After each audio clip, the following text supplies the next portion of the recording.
नमस्कार, LR study YouTube channel में आपका हार्दिक स्वागत है। मैं सुजाता।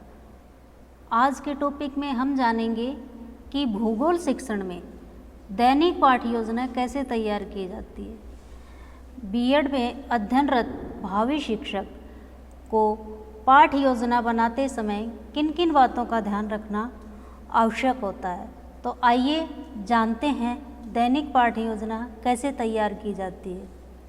एक शिक्षक कक्षा में जाने से पहले दैनिक पाठ्य योजना तैयार करता है। वो ऐसे तैयार क्यों करता है? ताकि समय का उचित प्रबंधन हो सके और जो मुख्य मुख्य बिंदु होते हैं उनको आसानी से समझाया जा सके।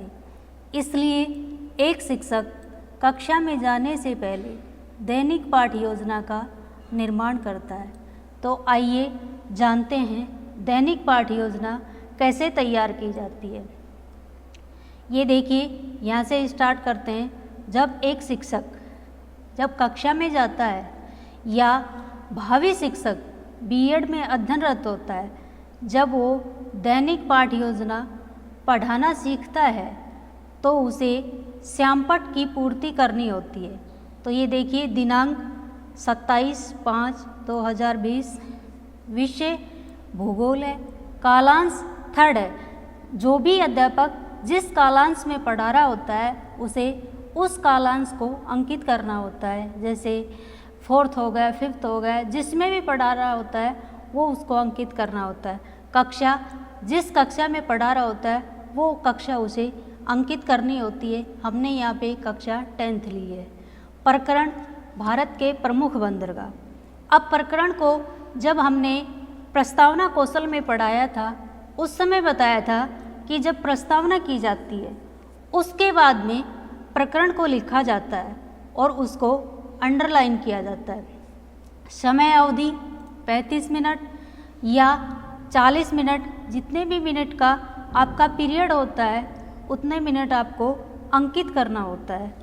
अनुक्रमांक यानी रोल नंबर, आपके जितने भी रोल नंबर हैं 5, 7, 10 जितने भी हैं वो आपको यहाँ पे लिखने होंगे। आइए आगे चलते हैं कि इसका दैनिक पाठ्य योजना का प्रारूप कैसे तैयार किया जाता है। इस प्रकार से आपको कॉलम बनाना होता है कि पहले नंबर पे अपन शिक्षण उद्देश्य लिखेंगे एक कॉलम में, दूसरे कॉलम में अपेक्षित व्यवहारगत परिवर्तन लिखेंगे। इस प्रकार का आपको एक कॉलम तैयार करना पड़ता है। आइए चलते हैं नंबर 1 पे, ज्ञानात्मक में क्या किया जाता है कि विद्यार्थी, ये शिक्षण उद्देश्य ऐसे होते हैं कि जिनके विशिष्ट सामान्य उद्देश्य होते हैं। सभी विषयों के क्या होते हैं? सामान्य होते हैं। अपेक्षित व्यवहारगत परिवर्तन में क्या होता है? विद्यार्थी के व्यवहार में आए परिवर्तनों को देखा जाता है। ज्ञानात्मक में नंबर 1 पे विद्यार्थी भारत के प्रमुख बंदरगाहों का प्रत्यास्मरण कर सकेंगे। नंबर 2, विद्यार्थी भारत के प्रमुख बंदरगाहों में आने वाले मुंबई, कोलकाता एवं कांधला का प्रत्याभिज्ञान कर सकेंगे। यानी ज्ञानात्मक में क्या कर सकते हैं विद्यार्थी? प्रत्याभिज्ञान कर सकते हैं और प्रत्यास्मरण कर सकते हैं। नंबर 2 पे चलते हैं, अवबोधात्मक।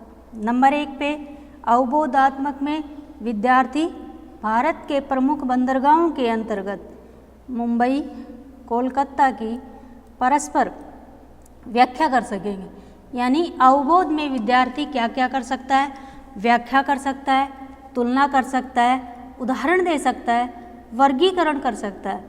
ये उस भावी अध्यापक पर या छात्र अध्यापक पर डिपेंड करता है कि वो इसमें क्या लिखना चाहता है। नंबर 2, विद्यार्थी भारत के प्रमुख बंदरगाहों में आने वाले मुंबई, कोलकाता एवं कांधला की परस्पर अन्य बंदरगाहों से क्या कर सकेंगे? तुलना कर सकेंगे। तो ये सारी चीज़ें अवबोध में विद्यार्थी के अपेक्षित व्यवहारगत परिवर्तन में देखा जाता है। आगे चलते हैं, अनुप्रयोगात्मक। नंबर 3, अनुप्रयोगात्मक। विद्यार्थी भारत के प्रमुख बंदरगाह मुंबई, कोलकाता एवं कांदला से प्राप्त ज्ञान का दैनिक जीवन में उपयोग कर सकेंगे। यानी अनुप्रयोग में क्या होगा कि जो भी ज्ञान लिया है विद्यार्थी ने उसका दैनिक जीवन में क्या कर सकते हैं, उपयोग कर सकते हैं। नंबर 2, विद्यार्थियों को भारत के प्रमुख बंदरगाहों में आने वाले मुंबई, कोलकाता, कांदला बंदरगाहों से प्राप्त ज्ञान का व्यवहारिक जीवन में उपयोग कर सकेंगे। इसका उपयोग कब कर सकेंगे, व्यवहारिक जीवन में उपयोग कर सकेंगे। नंबर 4, कौशलात्मक। इसमें नंबर 1 है विद्यार्थी भारत के प्रमुख बंदरगाहों के अंतर्गत मुंबई, कोलकाता एवं कांदला को भारत के मानचित्र में दर्शाने में कुशलता प्राप्त कर सकेंगे। कौशलात्मक में क्या कर सकते हैं कि किसी भी चीज़ का मानचित्र बना सकते हैं, उसको मानचित्र में दर्शा सकते हैं, चार्ट बना सकते हैं, सारणी बना सकते हैं। इस प्रकार की कुशलता दर्शाई जाती है। तो अपन इसको क्या कर सकते हैं, मानचित्र में दर्शा सकते हैं। नंबर 2, विद्यार्थी भारत के प्रमुख बंदरगाहों का चार्ट बनाने में कुशलता प्राप्त कर सकेंगे। तो ये सारी चीज़ें किस में सीखी जाती हैं, कौशलात्मक में सीखी जाती है। आगे चलते हैं नंबर 5 पे, अभिरुच्यात्मक। नंबर 1 है विद्यार्थियों में भारत के प्रमुख बंदरगाह मुंबई, कोलकाता, कांदला से प्राप्त तथ्यों में रुचि ले सकेंगे। अर्थात मुंबई, कोलकाता, कांदला से जितने भी फैक्ट प्राप्त हुए हैं उनमें पढ़ने में क्या कर सकेंगे, रुचि ले सकेंगे। नंबर 2, विद्यार्थी भारत के प्रमुख बंदरगाहों के अंतर्गत मुंबई, कोलकाता एवं कांदला तथा अंतर्राष्ट्रीय बंदरगाहों से सौहार्दता स्थापित करने में रुचि ले सकेंगे। आगे चलते हैं 6 नंबर पे, अभिवृत्त्यात्मक। अभिवृत्त्यात्मक में क्या कर सकते हैं, विद्यार्थियों में भारत के प्रमुख बंदरगाह मुंबई, कोलकाता एवं कांदला के अध्ययन के विषय में सकारात्मक दृष्टिकोण उत्पन्न कर सकेंगे। अभिवृत्ति का अर्थ होता है आपका दृष्टिकोण, आपका नज़रिया कैसा है, किसी चीज़ को नकारात्मक दृष्टि से देखते हो या सकारात्मक दृष्टि से देखते हो।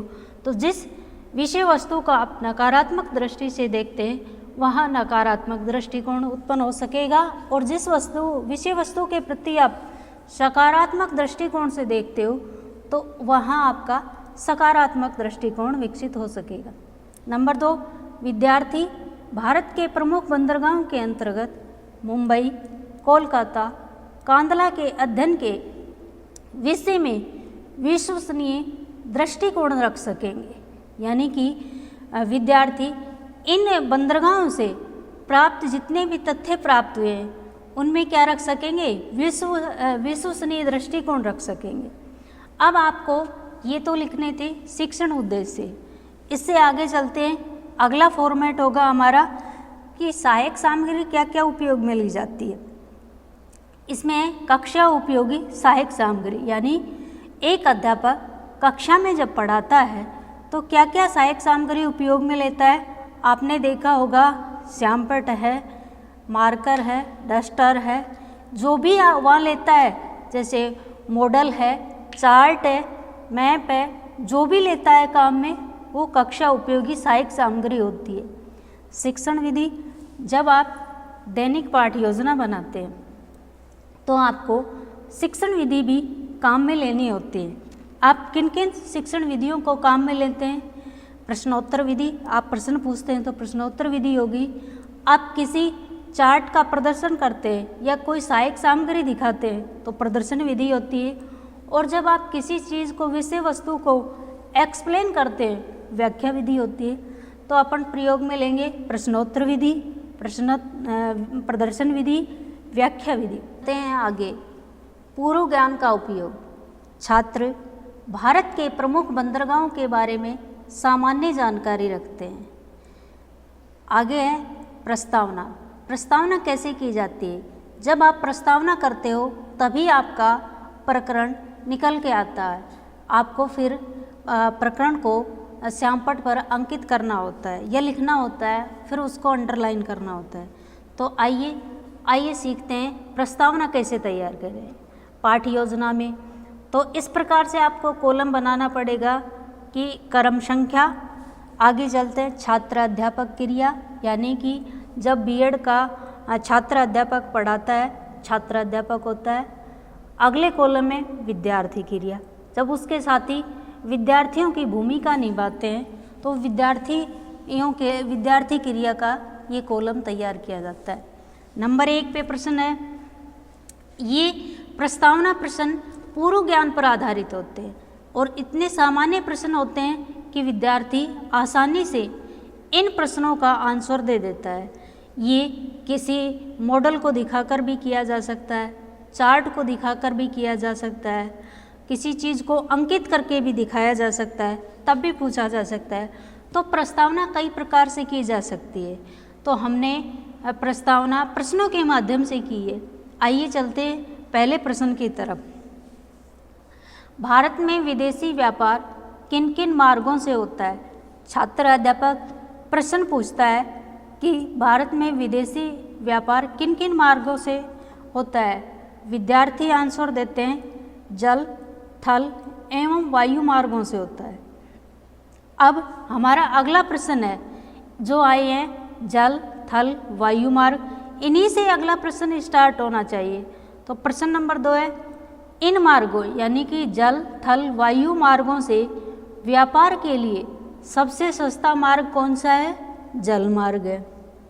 अब जल मार्ग से अगला प्रश्न बनना चाहिए हमारा, इसे क्रमबद्धता कहते हैं। जल मार्ग में कौन सा साधन सामान लाने व ले जाने का कार्य करता है? यानी कि जल का जो ऐसा कौन सा साधन है जो जल में सामान लाने व ले जाने का कार्य करता है, कौन होता है? विद्यार्थी आंसर देंगे जहाज। अब जहाज से अगला प्रश्न बनेगा, एक जहाज से दूसरे जहाज़ों में सामान चढ़ाने व उतारने वाले स्थान को क्या कहा जाता है? तो उस स्थान को विद्यार्थी आंसर देंगे बंदरगाह कहा जाता है। अगला प्रश्न हमारा बंदरगाह से बनना चाहिए। भारत के प्रमुख बंदरगाह के बारे में आप क्या जानते हैं? तो इस प्रश्न के बारे में बहुत ही डिटेल से बताना पड़ता है। तो कुछ विद्यार्थी आंसर कुछ बताएंगे, कुछ विद्यार्थी कुछ बताएंगे। इस प्रश्न को आप 3-4 विद्यार्थियों से पूछना पड़ता है। तो कोई विद्यार्थी कितना बताता है, कोई विद्यार्थी कितना बताता है। जितना आप बुक में पढ़ाना चाहते हैं उतना वो नहीं बता पाते, इसलिए ये प्रश्न समस्यात्मक होता है। अब उद्देश्य कथन की तरफ चलते हैं। छात्र अध्यापक या अध्यापक उद्देश्य कथन बोलेगा, अच्छा विद्यार्थियों, आज हम भारत के प्रमुख बंदरगाहों के बारे में विस्तार पूर्वक अध्ययन करेंगे। यानी कि जितना बुक में दे रखा है डिटेल से, वो विस्तार से पढ़ाया जाएगा आपको। तो ये थी हमारी प्रस्तावना।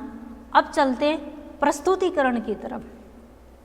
अब आपकी जो डायरी होती है दैनिक पाठ योजना की, या आप फाइनल लेसन बनाएंगे, उसके लिए इस प्रकार का आपको अपनी डायरी में कॉलम तैयार करना पड़ता है।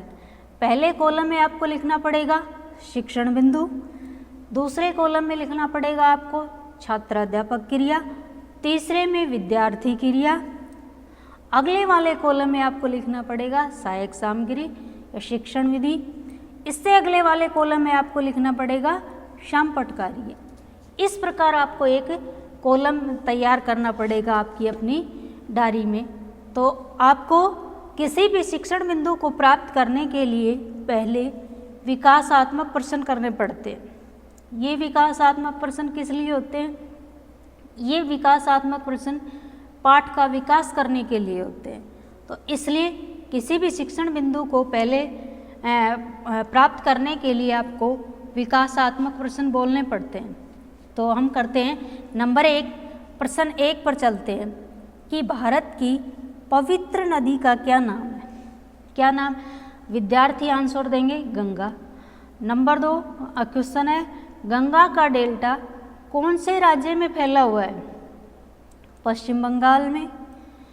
अब इसी से अगला प्रश्न बनेगा, पश्चिम बंगाल की राजधानी का क्या नाम है? कोलकाता।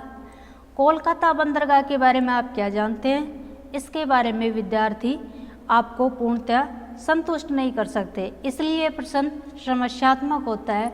तो आप अब विद्यार्थियों को जो कोलकाता बंदरगाह है उसके बारे में विस्तार से बताएंगे। अब आपने सहायक सामग्री वाला कॉलम में आपने किन प्रश्नों के माध्यम से बताया है, तो इसमें क्या लिखोगे? प्रश्नोत्तर विधि। अब चलते हैं इधर शिक्षण बिंदु के कॉलम में, कोलकाता बंदरगाह आपको यहाँ पे लिखना पड़ता है छात्र अध्यापक कथन के सामने। तो आपने कोलकाता बंदरगाह लिखा। अब ये जो मैटर होता है, जैसे कोलकाता बंदरगाह का जो मैटर है वो आपको एक बुक में से देख करके, जैसे मान लीजिए अपन 10th क्लास पढ़ा रहे हैं या 8th पढ़ा रहे हैं या आप जिस भी कक्षा में पढ़ा रहे हैं, उस बुक में से देख करके आपको ये मैटर लिखना पड़ता है ना। वहाँ से देख करके आप लिखोगे और फिर विद्यार्थियों को बताओगे। जैसे कोलकाता भारत का सबसे अधिक जनसंख्या वाला नगर एवं बंदरगाह है। इसमें बताया कि कोलकाता भारत का सबसे अधिक जनसंख्या वाला नगर एवं बंदरगाह है। इस बंदरगाह का पृष्ठ प्रदेश बड़ा धनी है। पृष्ठ प्रदेश किसे कहा जाता है? उसके आसपास का क्षेत्र क्या है? बड़ा धनी है। जैसे छोटा नागपुर के पठार से बहुत सारे खनिजों का क्या किया जाता है? खनन किया जाता है ना।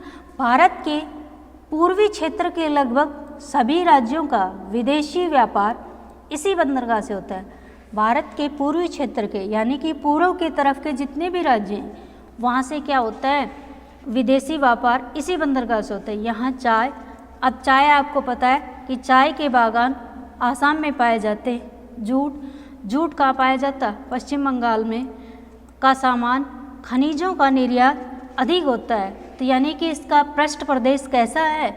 वहाँ से इन सारी चीज़ों का निर्यात किया जाता है। चाय का, जूट का, खनिज का निर्यात अधिक किया जाता है। यह जापान से निकट पड़ता है, यानी कि कोलकाता बंदरगाह जापान के निकट पड़ता है, तो वहाँ से क्या किया जाता है? उसको निर्यात किया जाता है। अब विद्यार्थी क्रिया वाले कॉलम में आपको क्या लिखना पड़ेगा? विद्यार्थी ध्यानपूर्वक सुनेंगे, यानी कि जब अध्यापक पढ़ा रहा होता है तो विद्यार्थी क्या करते हैं? ध्यानपूर्वक सुनते हैं। वह महत्वपूर्ण बिंदु आते उसको अपनी अभ्यास पुस्तिका में लिखेंगे। अगले सहायक सामग्री वाले कॉलम में आपने किस विधि से पढ़ाया? व्याख्या विधि से। और एक आपने जो ये चित्र दिखाया है कोलकाता बंदरगाह का, इसका आपने क्या किया? प्रदर्शन। तो प्रदर्शन विधि हो गई। अब श्यामपट्ट कार्य में आपको इसके सामने एक छोटा सा श्यामपट्ट लगाना होता है। उसमें आपको लिखना होता है कि जो भी कोलकाता बंदरगाह में इम्पोर्टेंट शब्द आए उसको आपको श्यामपट्ट पर अंकित करना होता है। जैसे हमने लिखा कोलकाता भारत का सबसे अधिक जनसंख्या वाला नगर एवं बंदरगाह है। आप इस पे यहाँ ये भी लिख सकते हैं कि इस बंदरगाह से चाय, जूट, खनिजों का क्या किया जाता है? निर्यात किया जाता है। यानी कि जब आप श्यामपट्ट कौशल पढ़ते हैं तो उसमें सीखा जाता है कि श्यामपट्ट में इम्पोर्टेंट शब्दों को क्या किया जाता है? अंकित किया जाता है, ताकि विद्यार्थियों का ध्यान श्यामपट्ट की तरफ आकर्षित रहे। आगे चलते हैं। अब आपने क्या किया कि इस व्याख्या को अच्छी तरह विद्यार्थियों को समझा दिया।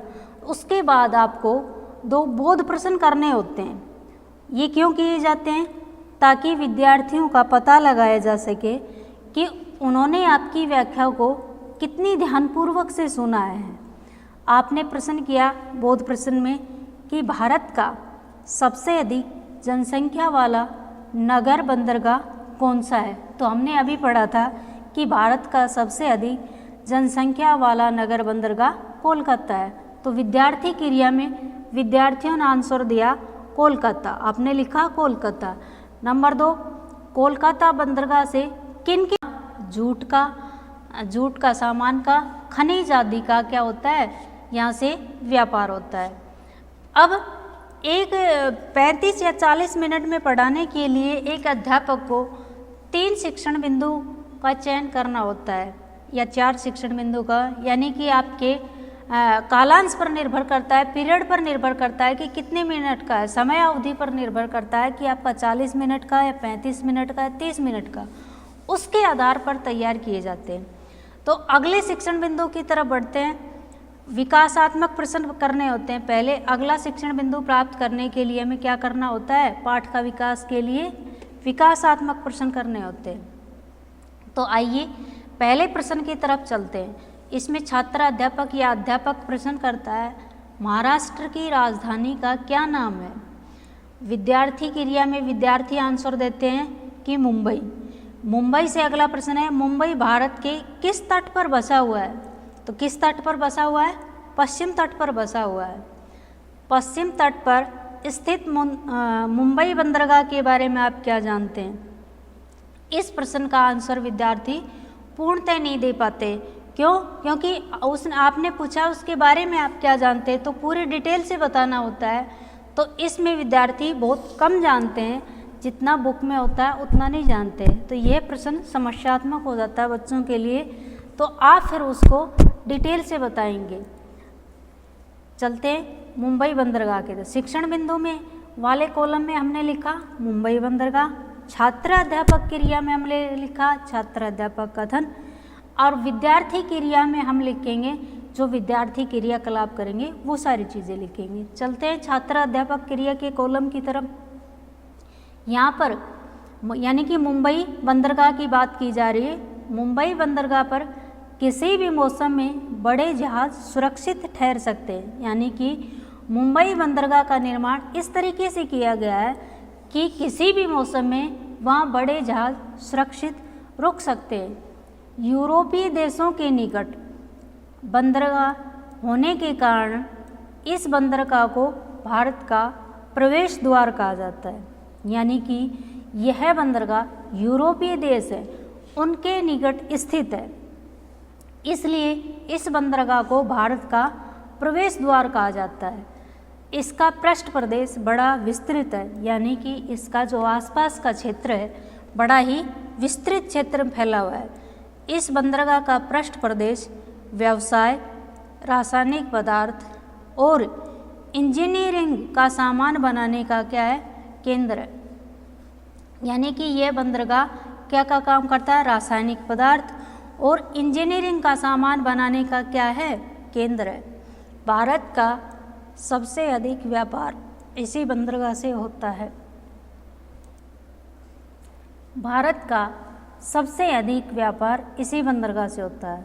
भारत का सबसे अधिक व्यापार किस बंदरगाह से होता है, मुंबई बंदरगाह से होता है। अब आपको ये मैटर सारी उस भूगोल की बुक में से लिखना होता है जिस क्लास में आप पढ़ा रहे हो, चाहे वो 10th हो चाहे वो 9th हो।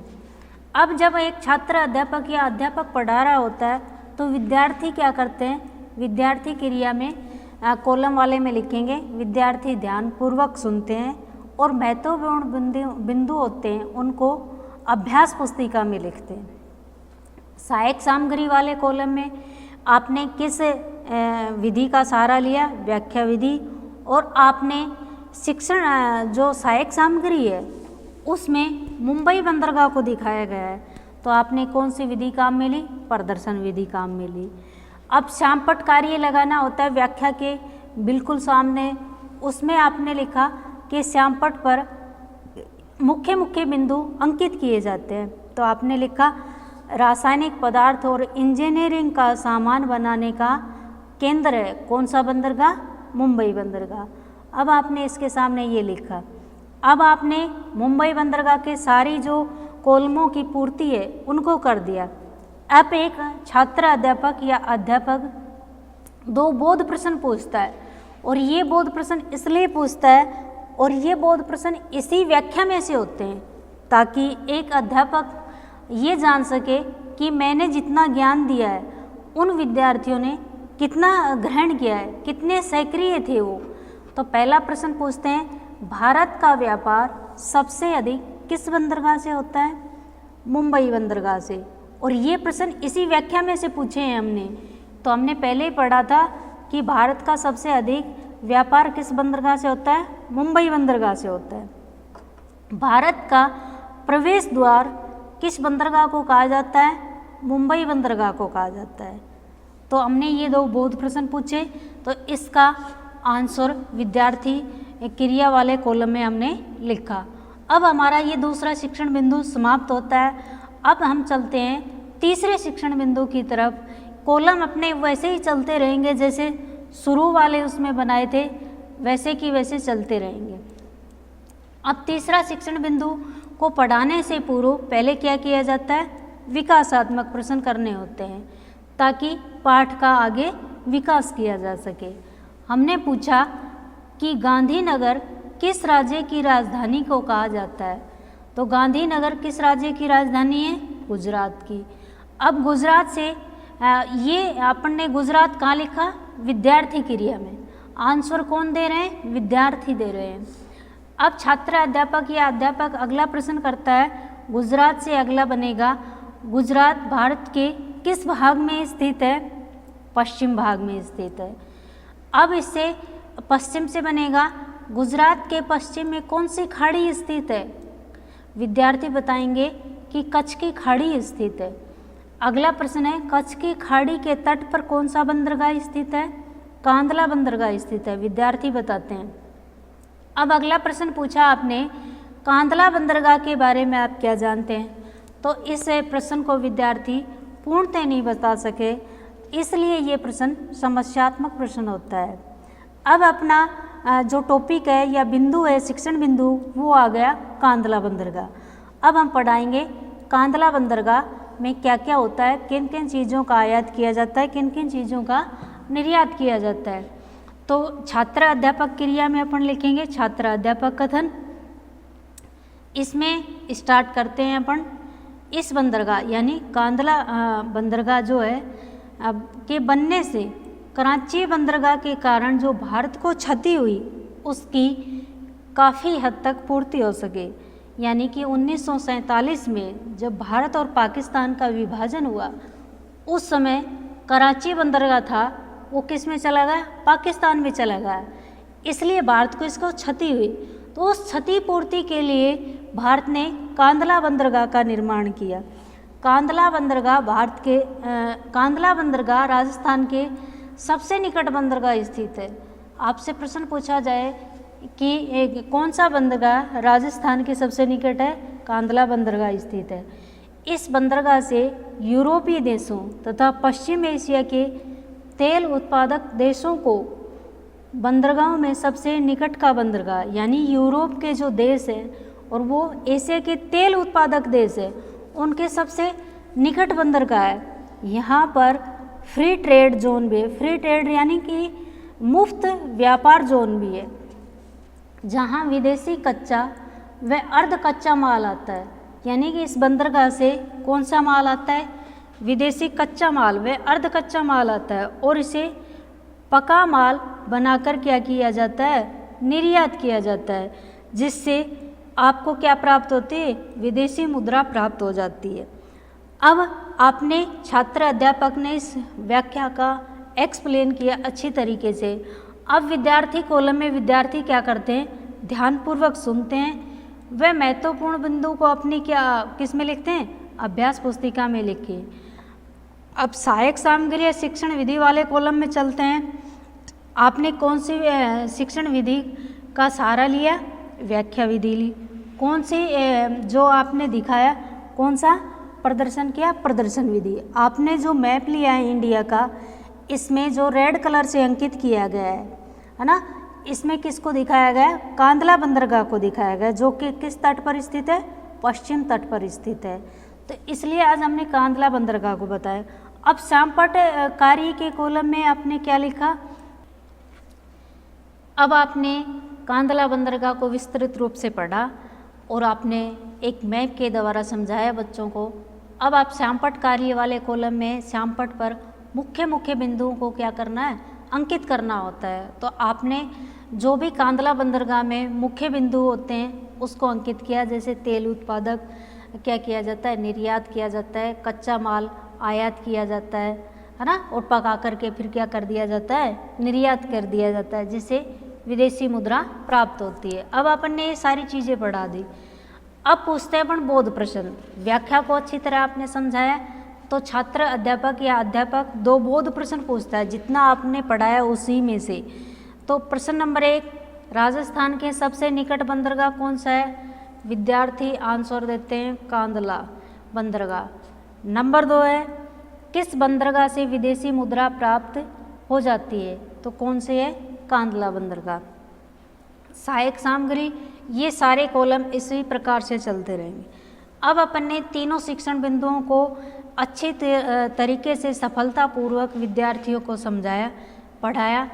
अब अपन करते हैं मूल्यांकन प्रश्न। जो पाठ योजना होती है उसका अपन जो सोपान होता है मूल्यांकन, उस पर पहुंच चुके हैं। तो मूल्यांकन एक अध्यापक या छात्र अध्यापक इसलिए करता है ताकि मैंने जितना ज्ञान बच्चों को दिया है उतना उन्होंने ग्रहण किया है नहीं किया है, उसका पता लगाने के लिए क्या करता है? मूल्यांकन प्रश्न करता है। तो इस प्रकार के मूल्यांकन प्रश्नों में आप 4 या 5 प्रश्न बना सकते हो। तो हर तरीके के प्रश्न होंगे।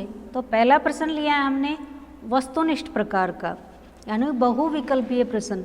जैसे प्रश्न संख्या 1 है, भारत का सर्वश्रेष्ठ बंदरगाह है।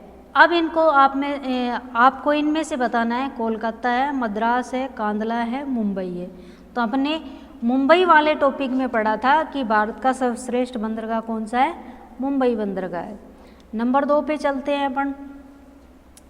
क्वेश्चन नंबर 2, कच्छ की खाड़ी में बंदरगाह स्थित है। कच्छ की खाड़ी में कौन सा बंदरगाह स्थित है? कोलकाता है, मद्रास है, कांदला है, विशाखापत्तनम है। कौन सा है? कांदला बंदरगाह स्थित है। अब अपन ने तीसरे प्रकार का प्रश्न लिया, रिक्त स्थान की पूर्ति कीजिए। राजस्थान के सबसे निकट बंदरगाह है, कौन सा है? कांदला या मुंबई? तो कौन सा है? कांदला बंदरगाह स्थित है। अगला प्रश्न लिया हमने लघुत्रात्मक। लघुत्रात्मक में लिया कि मुंबई बंदरगाह को भारत का प्रवेश द्वार क्यों कहा जाता है? इसके पीछे कारण बताना है आपको। तो आपको ये 1 या 2 लाइन में लिख करके बताना होता है। अब लास्ट स्टेप पे चलते हैं अपन, लास्ट सोपान पे चलते हैं। जब छात्र अध्यापक या अध्यापक पूरा दैनिक जो लेसन प्लान होता है उसके अकॉर्डिंग पढ़ा देता है, तो फिर आपको उसको गृह कार्य देना होता है। तो आपने गृह कार्य में दिया कि भारत के प्रमुख बंदरगाह को मानचित्र में अंकित कीजिए। यानी कि आपने जो बंदरगाह पढ़ाए हैं उन बंदरगाहों को क्या करना होता है? विद्यार्थी को मानचित्र में अंकित करना होता है। इस प्रकार हमने ये सारे एक दैनिक पाठ योजना के प्रारूप को पढ़ा, है ना। और आप जो वार्षिक पाठ योजना बनाएंगे अब आने वाले समय में, तो उसके लिए आपके लिए बहुत ही उपयोगी साबित होगा।